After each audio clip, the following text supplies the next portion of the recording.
Hi everybody, it's Chloe, and for my paired reading on chapter 6, I did Philippa Gates, The Asian Renovation of the Biracial Buddy Action. Philippa Gates is an associate professor of film studies at Wilfrid Laurier University in Canada. She earned her undergraduate degree from the University of Toronto and her MA and PhD from the University of Exeter.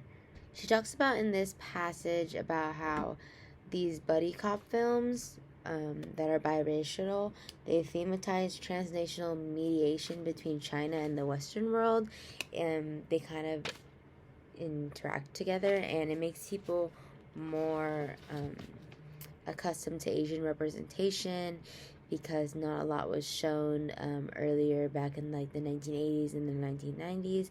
So to really showcase that in certain types of movies like Rush Hour, which is one of the more bigger ones that Philippa introduced in the passage, she introduced many examples of different types of movies where there is biracial relationships of two buddy cop films, black and white characters and white or black and Asian characters, those different types of films, and how they're supposed to work together and try to ignore each other's different contrasting backgrounds, contrasting features, and work together to defeat a common enemy. Philippa introduces racial bias that is present in the film industry.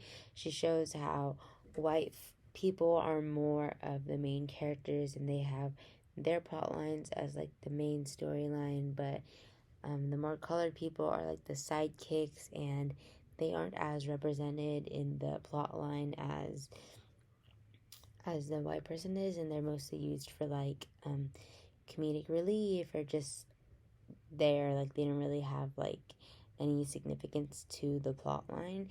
And I feel like I've noticed that in some films that I've watched, but obviously it has changed now in our society. There's more representation with Asian and black people and like more like Chicano and Latinas.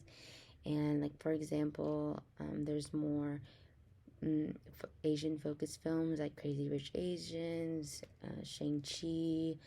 They're more represented in films now, like in Marvel. And then for black people, there's like Black Panther. There's more of them as like a main character, like the movie that just came out called Black Adam. There's a lot of representation now in society, but back then, like in the 1980s, there wasn't as much representation. The main reason that I think that Philippa Gates, the author, went into this type of concept is because she wanted to introduce how bringing in Asian sidekicks or Asian characters into these Hollywood or westernized movies is to really show how like racial concepts can be merged together, and the buddy cop plotline of pushing away their differences and coming together as a whole to take down certain types of things that are bothering their community, like how they're cops and they're trying to defeat the bad guys, and in order to do that they need to put in that cop mindset and that hero mindset so they'll be able to do that. And in the last paragraph, Philippa Gates talks about how on page 389, importantly, these buddy relationships, although personal, enact an important function at a level of national identity. American and Asian must work together to protect their mutual global interests.